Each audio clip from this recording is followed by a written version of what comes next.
Recently किसी ने comment में मुझसे ये पूछा कि मैं बहुत परेशान हूँ और क्योंकि मेरे बेटे को कोई इंटरव्यू कॉल नहीं आ रहे और उसका CGPA कुछ 4.9 या 5.9 है। जब पूरा ध्यान से मैंने पढ़ा तो पता चला कि किसी के पेरेंट्स मतलब किसी के मम्मी ने ये सवाल पूछा है और मैंने सोचा कि काफ़ी लोगों को ये प्रॉब्लम रहती है, जैसे कि इंटरव्यू कॉल नहीं आते या CGPA लो हैं। तो यहाँ पे मैं को मेरा एक्सपीरियंस शेयर करता हूँ। तो जब मैंने आज से 6 या 7 साल पहले मेरी पढ़ाई पूरी की थी, आई थिंक 7 साल या उसके भी ऊपर हो गए होंगे। जब मेरी पढ़ाई मैंने पूरी की थी, डिप्लोमा डिग्री जब किया, तो मेरे मार्क्स बहुत अच्छे नहीं थे एंड बैकलॉग्स भी काफ़ी सारे थे और मुझे ये भी नहीं पता था कि आगे क्या करना है। मार्क्स भी अच्छे नहीं थे और बैकलॉग्स भी थी और आगे नहीं पता है क्या करना है। फिर धीरे धीरे जैसे पढ़ाई पूरी हो गई और पहले तो मेरा यही था कि पास हो जाऊं। तो एक टाइम पहले ऐसा था कि मैं सब्जेक्ट्स में जल्दी पास भी नहीं हो रहा था, बट फिर मैंने चीज़ों को समझा, कैसे पेपर लिखते हैं, कैसे पढ़ते हैं। तो जब मैं वो चीज़ें करने लगा, मैं चीज़ों को काफ़ी अच्छे से लिखने लगा। जो भी चीज़ें थे उनको पढ़ के मेरे नोट्स बनाता, फिर उनको अच्छे से लिखता, मतलब पास होने लगा और कहीं कहीं अच्छे भी मार्क्स आए। फिर वो होने के बाद मुझे ये भी नहीं पता था कि जॉब में कितने रोल्स होते हैं, मैकेनिकल के बाद क्या करना चाहिए। तो धीरे धीरे टाइम के साथ मैंने वो फिगर आउट किया क्या करना चाहिए। मैंने डिज़ाइन चूज़ किया और उसके रिलेटेड स्किल सीखी, डिज़ाइन के रिलेटेड। मैकेनिकल डिज़ाइन जो होता है, मैं जिस रोल की तैयारी कर रहा था उसको पाइपिंग डिज़ाइन इंजीनियर बोलते हैं, जो मैकेनिकल में शायद उन्हें पता हो। तो उसकी तैयारी की, वो सीखा, सब ट्रेनिंग ली। ट्रेनिंग लेने के बाद जॉब नहीं मिल रही थी, फिर टाइम लगा, टाइम बाद इंटरव्यू मिले और फिर एक कंपनी में अहमदाबाद सिलेक्शन हुआ। और उस टाइम पे जब इंटरव्यू मैं देने गया तो मेरे लेफ़्ट पैर में चोट लगी हुई थी। तो काफ़ी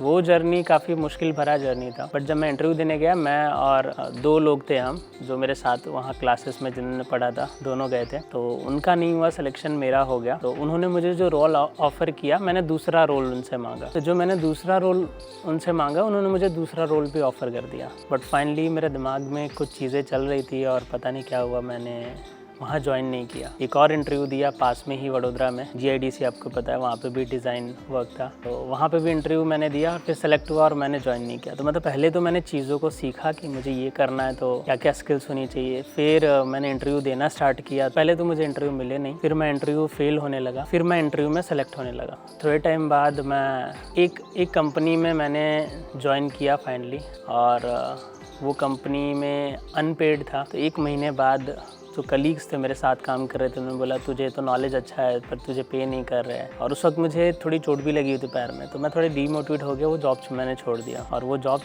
छोड़ा। उसके बाद खुद का कुछ ट्राई किया मैंने 1-2 महीने, तो उसमें भी कुछ ठीक नहीं हुआ, ठीक से चीज़ें नहीं चली जो मैंने खुद का ट्राई किया। और फिर मैं बैंगलोर चला गया। बैंगलोर में भी इसी मकसद से गया था कि वहाँ जाके मैं कुछ नया सीखूंगा। फिर वो नया सीखना तो मेरा स्टार्ट नहीं हुआ, लेकिन वहाँ पे जाके मैंने एक स्टार्टअप कंपनी में, इंक्यूबेटर्स आपको पता होंगे, वहाँ स्टार्ट कर दिया। और थोड़ी मेरा कम्युनिकेशन इम्प्रूव हुआ। इंग्लिश मेल कैसे लिखते हैं, कैसे रिस्पॉन्ड करते हैं, और कंटिन्यूस इंग्लिश में ही कम्युनिकेट करना था, बिकॉज वहाँ पे जो मेरे कलीग्स थे उनको हिंदी नहीं आती थी। जो ऑनर थे उनको हिंदी आती थी, बट कलीग्स जिन्हें मुझे रिपोर्ट करना होता था, जिनके साथ काम करना होता था, वो तो इंग्लिश में ही बात करते थे। मतलब वो चली रही थी, बट मैं वहाँ गया था पर्पज़ से सीखने के। साथ में जॉब भी चल रही थी, लेकिन 1 साल बाद ऐसा हुआ कि वो कंपनी बंद हो गई। ये शायद कोविड का ही टाइम था। वो कंपनी बंद हो गई, फंड्स के क्राइसिस के कारण कुछ प्रॉब्लम्स हुई। तो ऑनर ने बहुत ही प्यार से मुझे ये चीज़ बोला कि मैं आपको दूसरे कंपनी में रेफ़र कर देता हूँ, हाँ मेरे कनेक्शंस हैं,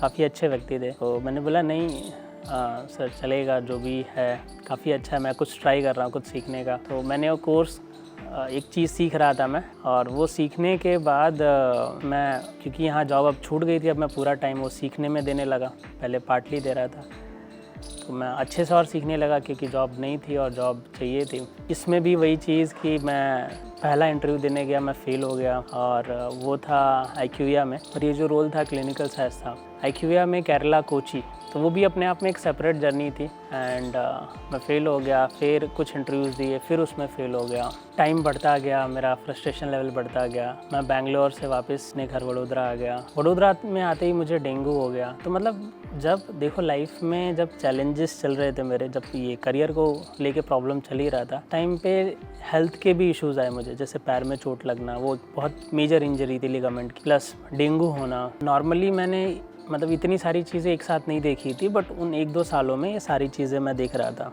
और फिर मुझे समझ में नहीं आ रहा था अब क्या किया जाए, क्योंकि जॉब नहीं मिल रही और मैंने कोई चीज़ सीखी है। दूसरी तरफ समझ नहीं आ रहा कौन सी जॉब करें। फिर मेरे फ्रेंड ने बताया मेरी कंपनी में वैकेंसी है मैकेनिकल के रिलेटेड, वो इंटरव्यू दे दे। मैं गया इंटरव्यू देने, उन्होंने बोला कि 12-13 घंटे लगेंगे, 12-13 घंटे आपको टोटल दिन में देने पड़ जाएंगे, ट्रैवलिंग सब मिला के। मैं थोड़ा सोच में पड़ गया कि 13 घंटे तो बहुत हो जाता है, तो ज्वाइन करूँ कि ना करूँ। फिर बट उन्होंने मुझसे ना सारे रिजल्ट मांगे और मेरे पास सारे रिजल्ट नहीं थे। बट उस टाइम पे क्या हुआ, मैं सारे रिजल्ट कॉलेज में जाके ले आया।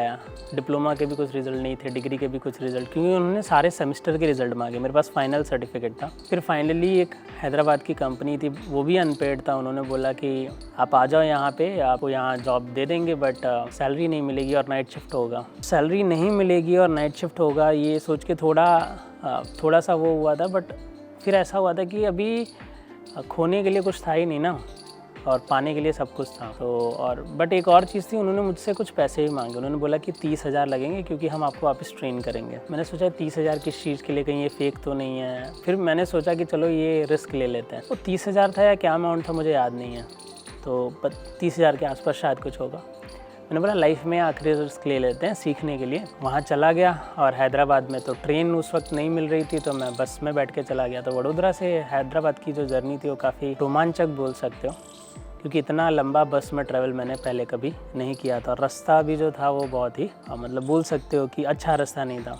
हैदराबाद पहुंचने के बाद वहाँ पे मैंने एक पीजी ढूंढा पास में ही, ऑफिस के जस्ट सामने वाली बिल्डिंग में मुझे पीजी मिल गया पास में ही। और तो पीजी में 4 शेयरिंग था, और जो बेड थे, देखो वो रूम छोटा सा रूम था और उसमें 4 बेड थे, और उन 4 बेड के बीच में जो जगह थी वो इतनी कम थी कि आप ऐसे दोनों पैर से सीधे नहीं चल सकते। अगर आपको बेड के बीच में चलना है तो ऐसे ऐसे टेढ़ा होके जाना पड़ेगा। यानी सोचो कि वो 4 बेड के बीच में, और बेड भी छोटे ऐसे ऐसे थे। आपने बहुत ज़्यादा पलटी मारी तो आप जाओगे। अब मुझे पर्पस पता था कि मैं वहाँ पे अच्छे बेड पे सोने नहीं गया या ये सारी चीज़ें नहीं करने गया, तो मुझे जो सस्ता और जो अच्छा मिला तो वो मैंने चुन लिया। जो कंपनी ने मुझे बुलाया था वो डिले करने लगे, वो फ़ोन नहीं उठाते कभी, या कल बोलते परसों बोलते, ऐसा करते करते 5-6 दिन निकल गया। और जो वहाँ पे पीजी में लोग थे उनको हिंदी नहीं आती थी और मुझे उनकी लैंग्वेज नहीं आ रही थी, तो ये भी बैरियर होता था। बट एक राजेश करके था, मुझे याद है, राजेश, वेंकट, ये 2 नाम याद है, क्योंकि इनसे मेरा कम्युनिकेशन ज़्यादा था। तो उन्होंने कुछ चीज़ें भी सिखाई थी मुझे, जो लोकल लैंग्वेज की जो वर्ड्स थे, जैसे कि सुबोदयम, ये सारे कुछ वर्ड्स थे, कुछ मुझे याद आ रहा है। तो जब वो कंपनी जिसने मुझे बुलाया तो मुझे लगने लगा कि ये स्कैम तो नहीं है। तो मैं गया पीजी में, मुझे पता चला कि इस पीजी में कोई रहता है जो उस कंपनी में जॉब करता है। तो मैं गया उसके रूम में, किसी ने मुझे बताया कि वो रूम नंबर है। मैं गया, मैंने उसका दरवाज़ा खटखटाया, बट उसने दरवाज़ा नहीं खोला। बट मैंने उस दिन सोच लिया था कि आज बहुत दिन हो गए, कंपनी से भी कॉल नहीं आ रहा, मैं किसी से पूछता हूँ। मैंने बहुत देर तक खटखटाता रहा, उसने नहीं खोला शायद दरवाज़ा। शायद एक दिन मुझे वो नीचे व्यक्ति मिल गया खाने के टाइम पे, क्योंकि पीजी का खाने का टाइम कॉमन टाइम था। मिला और मैंने पूछा कि वो कंपनी रियल है कि नहीं। तो क्योंकि मुझे पीजी मेट्स ने बताया था, पीजी में थे कुछ ने, कि ये उसी कंपनी में जॉब करता है जिसके लिए आप सेलेक्ट होके आए हो। मैंने पूछा, उन्होंने बताया नहीं कंपनी रियल है, ऐसा है।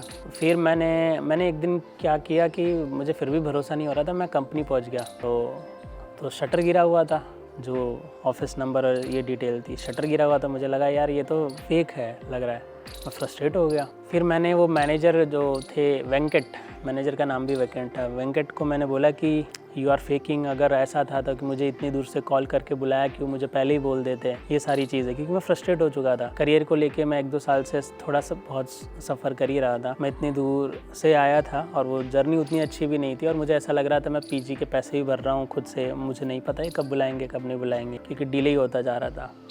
फाइनली उन्होंने 1-2 दिन बाद कॉल अरेंज करा दिया, और वो यूएस से थे कंपनी के ऑनर, और उन्होंने बोला ये अच्छा दिन होता है, उस दिन से स्टार्ट करना। मैं गया, नाइट शिफ्ट था, मुझे पहले दिन जुकाम था और नींद भी आ रही, अलग सा एक्सपीरियंस था। तो 2 पार्ट में उन्होंने डिवाइड किया था। एक पार्ट जो फ्रेशर जब कोई आता है ना तो कुछ दिन उधर रखते थे सेक्शन में और दूसरा पार्ट जहाँ पे एक्चुअल काम चलता था। मैं जहाँ बैठता था वहाँ पे मोस्टली मैं अकेला होता था। अब मैं वहाँ बैठे बैठे बोर हो जा रहा हूँ, मुझे सीखने को भी थोड़ा नहीं मिल रहा है। मैं उन्होंने कुछ फाइल दे दी और मैं थोड़ा इंट्रोवर्ट, जल्दी किसी से पूछता भी नहीं था। कुछ दिन बाद मैंने पूछा और थोड़ा बहुत किसी ने बताया। फिर कुछ दिन बाद उन्होंने डिसाइड किया कि अब मुझे वो वाले सेक्शन में डालेंगे जहाँ काम होता है। और वहाँ पे एक पीसी पे 2 जन बैठते थे, तो एक पीसी पे 2 जन बैठते थे और जितनी भी वहाँ ऑडियंस थी वो मोस्टली वहाँ की लोकल ऑडियंस। लैंग्वेजेस को लेके थोड़ा सा मेरा इशू था, जल्दी मिंगल हो पाना मेरे लिए थोड़ा मुश्किल हो रहा था, बट इंग्लिश में भी बात होती थी क्योंकि लोकल लैंग्वेज, आप कहीं लोकल हो तो आप लोकल लैंग्वेज से ज़्यादा फेमिलियर होते हो, उनसे ज़्यादा वो लैंग्वेज आती है और सारे वहीं के, तो आप उसी लैंग्वेज में बात। तो स्टार्टिंग में थोड़ी मुश्किल हुई। स्टार्टिंग में ऐसा भी हो रहा था कि एक पीसी पे 2 लोग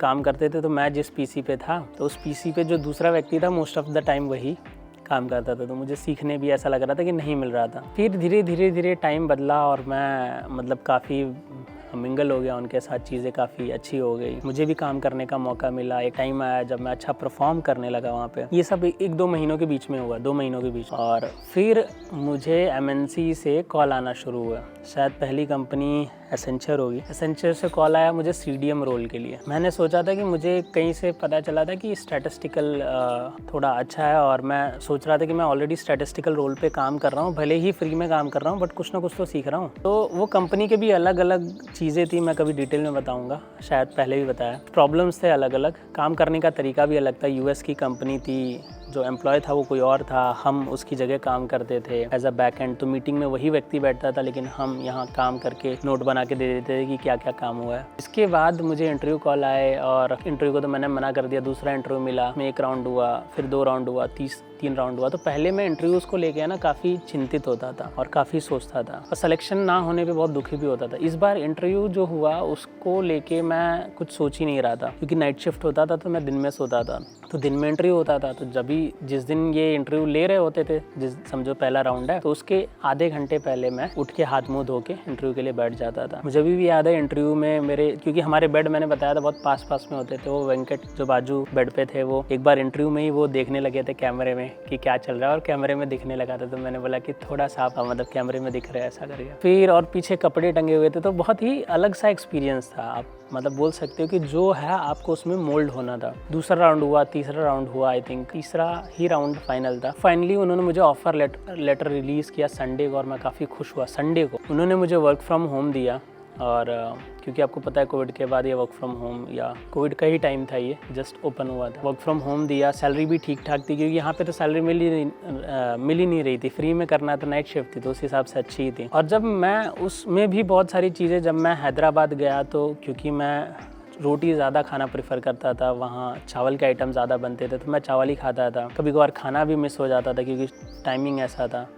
धीरे धीरे मैंने थोड़ा फोकस करना स्टार्ट किया उस टाइम पे, मेडिटेशन और ये सारी चीज़ें। तो उससे मेरा फोकस, अटेंशन और कॉन्फिडेंस बहुत बढ़ा। जो मुझे खाना मिल रहा था उसी में मेरी बॉडी बहुत ज़्यादा एनर्जी डेवलप कर रही थी और मैं काफ़ी कॉन्फिडेंट फील कर रहा था, मेंटली भी और फिजिकली भी। और वहाँ जहाँ मैं कर रहा था फ्री में काम, वहाँ पर भी मैं थोड़ा अच्छा करने लगा थोड़ा। और दूसरा ये इंटरव्यू भी मुझसे क्रैक हो गया। फिर वहाँ पर अलग इशू हुए, उन्होंने बॉन्ड कराया था कि आपको इतना करना ही पड़ेगा, इतने पैसे देने पड़ेंगे। फिर थोड़ा डिस्कशन और ये सारी चीज़ें हुई, बट मैं फिर वहाँ से चला आया और वर्क फ्रॉम होम मिला था तो मैं वडोदरा अपने घर आ गया। फिर वर्क फ्रॉम होम किया, फिर शायद वो दूसरी कंपनी में मैंने 1 साल के आसपास कुछ काम किया और 1 साल बाद वो कंपनी भी छोड़ दी। और 1 साल जब मैं शुरुआत में काम कर रहा था तो सैलरी और ये सब देख के मैं बहुत खुश था, ग्रोथ ये सब। बट धीरे धीरे जो मेरा पैसे को लेके, वर्क लाइफ बैलेंस को लेके सारी चीज़ें मेरा दिमाग में चेंज होने लगी। वो खुशी अंदर से नहीं आ रही थी, ऐसा लग रहा था कि कुछ ना कुछ बाउंडेशन है मेरे ऊपर और मैं बाउंडेशन के अंदर अच्छे से काम नहीं कर पा रहा था, ऐसा मुझे लग रहा था, या मैं कुछ और करना चाहता था। और वो कुछ और मुझे धीरे धीरे पता चला कि वो टीचिंग या गाइडिंग या ऐसी चीज़ें। फिर फाइनली मैंने एक बहुत ही डिसीजन लिया और मैंने वो जॉब छोड़ दी। वो भी बहुत टफ डिसीजन था और फिर मैं टीचिंग करने लगा और पिछले 4 या 5 साल से मैं इसी लाइन में, एक रोल है स्टैटिस्टिकल प्रोग्रामर या क्लिनिकल साइंस प्रोग्रामर, उस पर मैं ट्रेन कर रहा हूँ। जो वीडियो बनाने का मकसद क्या था, ये वीडियो बनाने का यही मकसद था कि इस जर्नी के दौरान देखोगे तो शुरुआत बहुत अच्छी नहीं थी। अगर मैं शुरू में ही ये सोच के चलता कि मैं ये क्लिनिकल साइंस कोर्स, कोई भी कोर्स कर रहा हूँ, उसके बाद मुझे तुरंत जॉब मिल जाती या जॉब मिलेगी तो मैं करूँ, तो शायद मैं कहीं नहीं पहुँचता एक जगह से दूसरे जगह से। आज के स्टूडेंट्स में ये बहुत सवाल होता है कि क्या जॉब मिलेगा कि नहीं, तो हम वो सोच के या लोगों को देख के हम वो कोर्स करते हैं, या कि इसमें जॉब नहीं मिलेगी, भले ही अच्छा है लेकिन कंपटीशन है या ऐसा। तो अगर ये सोच के मैं करता तो शायद नहीं मिलता, क्योंकि मैं तो, अगर आप अपने आप को ऐसा गिनते हो कि आप फास्ट लर्नर नहीं हो या वीक स्टूडेंट हो, तो मैं उस टाइम पे बहुत वीक था, मतलब एकेडमिक या जो चीज़ें थी, फास्ट लर्नर भी नहीं था। इनिशियल 6 महीने, 1 साल, 2 साल कुछ अलग अलग प्रॉब्लम्स रही, मेरे डिसीजंस थे चीज़ों को लेके, लेकिन उसके बाद चीज़ें चेंज हुई, मुझे अच्छी जॉब मिली, मैं काफ़ी कुछ सीखा उस जॉब से, लोगों से, और फाइनली मैंने आगे बढ़ने का डिसीजन किया। तो देख सकते हो लाइफ में कितने सारे पिछले जो मेरे किस्से हैं या जो भी चीज़ें हैं, उसमें ट्रांजिशन बहुत है। जो डिज़ाइन का था वो मैंने सीखा, नहीं मिल रहा था जॉब, फिर फाइनली जॉब मिला, खुशी हुई, फिर मैंने वो छोड़ दिया। एक अनपेड जॉब में भी किया, फिर वो छोड़ दिया। खुद से भी ट्राई किया कुछ, फिर वो हो गया। स्टार्टअप में काम किया, फिर वहाँ से वो हो गया। फिर एक चीज़ सीखी और ये क्लिनिकल सैस बोल सकते हो। फिर इसकी भी जर्नी काफ़ी लंबी रही। उसमें एक टाइम ऐसा आया था कि मैंने होप छोड़ दिया था ऑलमोस्ट, और फाइनली 1 साल के ऊपर हो गया था, और फिर मुझे उसमें जॉब मिली, वो भी अनपेड मिला। वहाँ पे भी अलग प्रॉब्लम्स थी, फिर इंटरव्यू मिला, फिर मैं बहुत मुश्किलों के बाद उसमें सेलेक्ट हुआ। मुश्किलों नहीं, उस वक्त तो मेरे दिमाग में कोई वो नहीं था। होने के बाद फाइनली मैंने कुछ टाइम काम करने के बाद वो जॉब भी छोड़ दी, और आज मैं ये कर रहा हूँ। आगे मैं क्या करूँगा शायद वो मुझे भी ठीक से नहीं पता, क्योंकि ये टीचिंग मुझे लगता है कि ये मेरा एक इनर पार्ट है। इसी के आसपास जो भी है मैं करूँगा। अभी तो यही रहेगा, आगे भी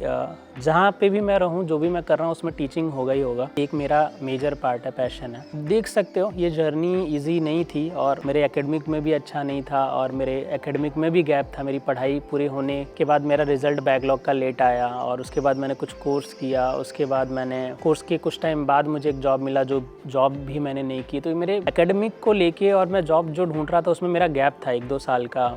CGPA भी बहुत अच्छे नहीं थे, और मल्टीपल जॉब्स मैंने स्विच की थी, 2-3-4 जॉब्स मैंने थोड़े थोड़े स्पान में स्विच किया। टाइम बढ़ता जा रहा था, मेरी फील्ड भी दूसरी मैकेनिकल, और मैं जो जॉब ढूंढ रहा था वो भी दूसरी, और फाइनली एक अच्छी जॉब मिलने के बाद भी मैं कुछ और करने लगा। तो ये मुझे लगता है जो भी हुआ वो बहुत ज़रूरी था मेरे लाइफ में होना। वो सभी एक रीज़न बने कि आज मैं जहाँ पे हूँ, जो कर रहा हूँ, मुझे वो हौसला या मुझे वो कॉन्फिडेंस उन्हीं से आया। और तो जो भी आपके लाइफ में हो रहा है, अगर आपको परेशानियां हो रही हैं जॉब ढूंढने में या जो भी, खुद पे फोकस करो। जो टफ़ टाइम में मैंने किया, मुझे लगता है जो कुछ लाइफ चेंजिंग लेसन बने मेरे लिए, पहली चीज़ तो घर के बाहर निकलना। जब मैं अपने घर से बाहर निकला, या हैदराबाद गया या बेंगलोर गया, वो मेरे लिए एक बहुत अच्छा लेसन था। तो घर से बाहर निकलो, मुझे लगा। और दूसरी चीज़ कि अपने आप का ख्याल रखना। 2 चीज़ों के द्वारा मैंने अपने आप का ख्याल रखा। जब मुझे अच्छा खाना नहीं मिल रहा था, अच्छा इन्वायरमेंट नहीं भी था, तो 2 चीज़ों ने मुझे बहुत हेल्प, मेरा ख्याल रखने मुझे, मेडिटेशन और फिज़िकल एक्सरसाइज। जहाँ पे खाने से भी ज़्यादा मुझे पावर इन 2 चीज़ों से मिली, मेडिटेशन और फिज़िकल एक्सरसाइज। तो पहली चीज़ घर से बाहर निकलना, दूसरी चीज़ मेडिटेशन और फिज़िकल एक्सरसाइज करना। जो मिले उसे एक्सेप्ट करो। लेट सपोज़ कि आपने कुछ सीखा, कोई लेट सपोज़ क्लिनिकल साइंस या कोई भी अच्छे जॉब की तैयारी कर रहे हो, तो हमारी उम्मीद कैसे होती है शुरुआत से कि अच्छा पैसा मिलना चाहिए। अगर अच्छा पैसा नहीं भी मिलता उसमें, तो शुरू करो। अगर आपको पता है इसमें आगे पोटेंशियली बहुत अच्छा ग्रोथ है, आगे जो भी है अच्छा है, तो भी शुरू करो। अभी से पैसे के पीछे मत भागो। जैसे मैंने फ्री में था तो भी शुरू किया, नहीं देखा वो, आगे देखा जाएगा। लास्ट चीज़ मैं ये बोलूँगा कि देखो, आपको नहीं पता आप आगे जाके क्या बनोगे। आज जो चीज़ आप ढूंढ रहे हो कि मैं ये बन जाऊँ तो बहुत अच्छा होगा, क्या पता वो आपकी पहली सीढ़ी है ज़िंदगी। आप आगे कहाँ तक जाओगे आपको नहीं पता। हर चीज़ ज़िंदगी का एक पार्ट है, बहुत ज़्यादा परेशान होने की ज़रूरत नहीं है। और परेशान होके भी मुझे लगता है कि ऐसे सोच के क्या ही हो जाएगा, क्या आपके परेशान होने से उसका कोई सॉल्यूशन निकलेगा। ये चीज़ें करने से आई थिंक मेडिटेशन, अपने कंफर्ट जोन से बाहर निकलना, जैसे कि अलग अलग जगह जाना, वहाँ रहना, अपने घर से दूर, ऐसी जगह जहाँ जो भी आप सीखना चाहते हो वहाँ ज़्यादा सीखने मिले, जैसे कि IT के रिलेटेड बेंगलोर में या ऐसे हाइपर सिटीज़ में, ये चीज़ें मैटर करती हैं मुझे लगता है। और मुझे ही लगा कि जैसे मैंने अलग अलग चीज़ें की, फिर फाइनली ये सब इतनी मेहनत करके जो मेरे लिए एक टाइम पे ड्रीम था, फिर वो मिट्टी हो गया। तो वो कहावत नहीं है कि जो मिल जाता है वो मिट्टी, और जो खो दिया हमने वो सोना, जो नहीं मिला वो सोना है, तो वैसा हो गया। तो ये लाइफ है, एंड ये मेरा एक्सपीरियंस था, ये मेरी लर्निंग्स थी। बस आज की वीडियो को इतना ही रखते हैं, मिलते हैं अगले वीडियो में।